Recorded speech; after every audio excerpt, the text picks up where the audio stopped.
ফলতায় পদ্ম চাষ, ফলতার অঙ্ক ভলতায় ভোটের অঙ্কে এখনো পর্যন্ত যা দেখা যাচ্ছে, ফলতার ফলই কি বাংলার রাজনৈতিক ভবিষ্যৎ? মুসলিম ভোট কি এবার থেকে কংগ্রেসে, বামে? ফলতার উপর ছিল জানেন তো কত ভোটে জিতেছে বিজেপি জানেন? 1,08,000। ফলতায় তাসের ঘরের মতো ভেঙে পড়েছে তৃণমূল। 2024-এর লোকসভা নির্বাচনে ডায়মন্ড হারবারের তৃণমূল প্রার্থী অভিষেক বন্দ্যোপাধ্যায় এই ফলতা থেকে 1,69,000 ভোটের লিড পেয়েছিলেন। সেই ফলতায় তৃণমূল লাস্ট বয় জাহাঙ্গীর খান হেরেছেন 1,41,883 ভোটে। লক্ষাধিক ভোটে জয়ী বিজেপি, দ্বিতীয় স্থানে সিপিআইএম, তৃতীয় স্থানে কংগ্রেস আর চতুর্থ স্থানে তৃণমূল। ফলতায় বিজেপি ভোট পেয়েছে 1,49,666, ভোটের হার 71.2%। সিপিআইএম ভোট পেয়েছে 40,645, ভোটের হার 19.34%। কংগ্রেস ভোট পেয়েছে 10,084, ভোটের হার 4.8%। তৃণমূল ভোট পেয়েছে 7,783, ভোটের হার 3.7%।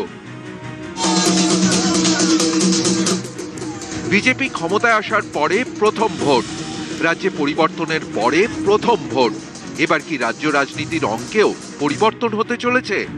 অনেকেই মনে করছেন ফলতায় ভোটের ফল নেহাতি একটি বিধানসভা কেন্দ্রের ফল নয়, এটা হয়তো আগামী দিনে বাংলার রাজনীতির ভবিষ্যতের ইঙ্গিত।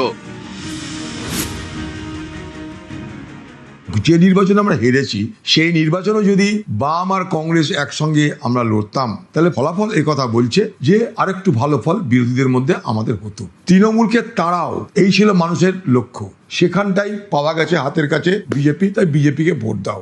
এই যা হবার হয়ে গেল, এরপর যে মানুষ ক্রমশ কংগ্রেস বা বামের দিকে ঢলবে, তার ইঙ্গিত কিন্তু এবারের ভোটের যারা ভোটার তারা কিন্তু দিয়ে দিলেন। ফলতায় মুসলিম ভোট প্রায় 28%, হিন্দু ভোট প্রায় 71%। বিজেপি প্রার্থী পেয়েছেন 71.2% ভোট। এর থেকেই স্পষ্ট হিন্দু ভোটের প্রায় পুরোটাই পেয়েছে বিজেপি। তাহলে মুসলিম ভোট কার ঝুলিতে গেল? ফলতার ফলে স্পষ্ট। মুসলিম ভোটের বড় অংশ গিয়েছে সিপিআইএম এর দিকে। সিপিআইএম পেয়েছে 19.34% ভোট। মুসলিম ভোটের কিছুটা পেয়েছে কংগ্রেস, তাদের প্রাপ্ত ভোট 4.8%। ফলতায় মুসলিম ভোট বেশি পেয়েছে সিপিআইএম, কিন্তু রাজ্যের একাধিক আসনে মুসলিম ভোট গিয়েছে কংগ্রেসের দিকে। যেমন মুর্শিদাবাদের ফারাক্কা, এই বিধানসভা আসনে 63% মুসলিম ভোট। এবার ফারাক্কায় জিতেছে কংগ্রেস। মুর্শিদাবাদের আরেক বিধানসভা কেন্দ্র রানীনগর, এখানে 81% মুসলিম ভোট। এই রানীনগরেও জিতেছে কংগ্রেস। মুর্শিদাবাদের ডোমকলে মুসলিম ভোট বামমুখী, এই বিধানসভা আসনে 88% মুসলিম ভোট। ডোমকলে জিতেছে বামেরা। এতেই অনেকের প্রশ্ন, মুসলিম ভোট কি তৃণমূলের থেকে মুখ ফিরিয়ে নিল? মুসলিম ভোট কি আবার আগের মতো বাম ও কংগ্রেসে ভাগাভাগি হবে? 2021-এ বামফ্রন্ট এবং কংগ্রেসের ভোটটা দেখুন, এবারে বামফ্রন্টের একার ভোট দেখুন, কংগ্রেসের ভোট দেখুন। বিজেপির সঙ্গে যেমন হিন্দুত্বের ফ্লেভার আছে, কংগ্রেসের কাছে যে ভোটটি সেটা কিন্তু একেবারে ধর্ম নিরপেক্ষতার ভোট। সংগঠনকে শক্তিশালী করতে হবে। ইমিডিয়েট ব্যাখ্যাটা আমার মনে হয় সঠিক নয়। কংগ্রেস ছাড়া এই বাংলাতেও বিজেপির বিরুদ্ধে লড়াইয়ের মতো শক্তি অন্য কারুর হবে না। রাজ্যে পালাবদলের পর প্রথম ভোট, তাতে কংগ্রেস ও তৃণমূলকে পিছনে ফেলে 2 নম্বরে সিপিআইএম। এতে আশার আলো দেখছে বামেরা। আমরা প্রান্তিক মানুষের পাশে দাঁড়াচ্ছি, তার স্বীকৃতি এটা। তৃণমূলটা একটা হচ্ছে আরএসএস এর সাজানো একটা বাহিনী ছিল, এবং তারা মস্তানি গুন্ডামি করে যা করেছে, সেখানে মানুষ তার মত দিতে পারতো না। মানুষ যদি মত দেওয়ার সুযোগ থাকে এবং গণতন্ত্রকে যদি আমরা ফিরিয়ে আনতে পারি, তাহলে সেই গণতান্ত্রিক প্রতিষ্ঠার সঙ্গে সঙ্গে বামপন্থারও পুনরুত্থান হবে। এটা ফলতার ফল দিয়ে এটা বোঝা যাচ্ছে। 10 দিনে তৃণমূল গলে যায় আর সিপিআইএম এরকম বেড়ে ওঠে, তাহলে 10 বছরে কতটা হবে?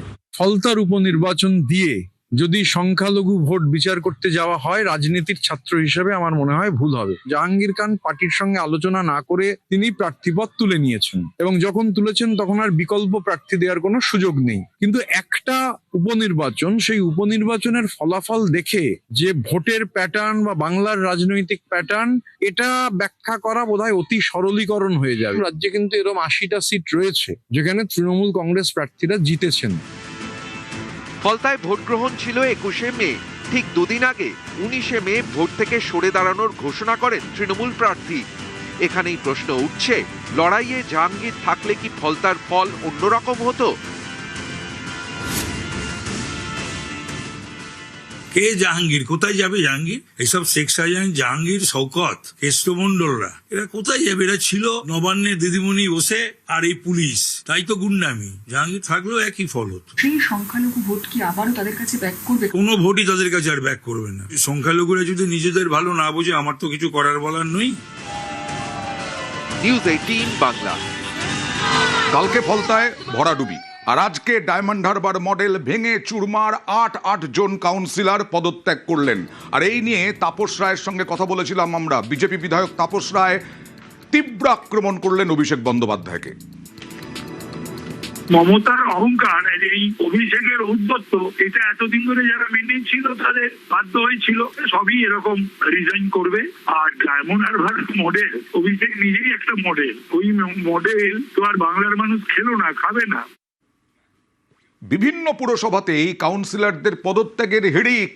এখানে 15 জন কাউন্সিলর, উত্তর বারাকপুরে 15 জন কাউন্সিলর পদত্যাগ করলেন। পদত্যাগের হিড়িক কাউন্সিলরদের। উত্তর বারাকপুরে 15 জন কাউন্সিলর, 23 জন মোট কাউন্সিলর, 23 জনের মধ্যে 2 জন মৃত, 3 জন মৃত, 20 জন কাউন্সিলর, 20 জনের মধ্যে 15 জনই পদত্যাগ করলেন। আবার সেই প্রশ্ন নিয়ে আসতে হয় অরুণ, সেটা হচ্ছে আনিসুদ্দিনকেও জিজ্ঞেস করেছিলাম, ডায়মন্ড হারবারে যারা পদত্যাগ করেছেন এবং এখানে যারা পদত্যাগ করলেন তারা কি নিষ্কলুষ, নিষ্কলঙ্ক? তাদের বিরুদ্ধে কোনো দুর্নীতির অভিযোগ নেই? দেখো, এখানটায় কিন্তু প্রশ্ন আসছে। ভাটপাড়া 35 জন, তারপরে তোমার হালি শহরে এরা একের পর এক পদত্যাগ করছে। তার কারণ আজকে যখন উত্তর বারাকপুর পৌরসভার চেয়ারম্যান মলয় ঘোষ সহ 15 জন পদত্যাগ করেন, তাদের দাবি হচ্ছে নৈতিক পরাজয় মাথায় নিয়ে আমরা পদত্যাগ করলাম। কারণ মানুষ এই পৌরসভা ভিত্তিতে যা ভোট পেয়েছে সেই ভোটে তারা থাকার মতন যোগ্য নয়। মানুষ আমাদের ভোটে নিয়ে এসেছিল, কিন্তু মানুষই আমাদের চাইছে না, ফলে পরিষেবা ব্যাহত হচ্ছে। বিজেপি কিন্তু বারবার বলে দিয়েছে বিজেপিতে এই সমস্ত কাউন্সিলরের কোনো স্থান নেই। এরা কি বিজেপিতে যাওয়ার জন্য কোন রকম পরিকল্পনা করছেন? দেখো, এটা তাদের ভেতরে কার সঙ্গে কে যোগাযোগ করছেন এটা কিন্তু তারা বলতে পারবেন। কিন্তু আজকে যেভাবে 15 জন একসঙ্গে পদত্যাগ করলেন চেয়ারম্যান সহ, তাদের বক্তব্য আমরা মানুষের পরিষেবা দিতে পারছি না, মানুষ আমাদের চাইছে না, ফলে নৈতিক পরাজয় মাথায় নিয়েই আমরা পদত্যাগ করছি। এবার নিশ্চয়ই ভালোই বুঝেছেন, মানুষ যে চাইছে না সেটা একদম পরিষ্কার হয়ে গেছে। ধন্যবাদ। নিউজ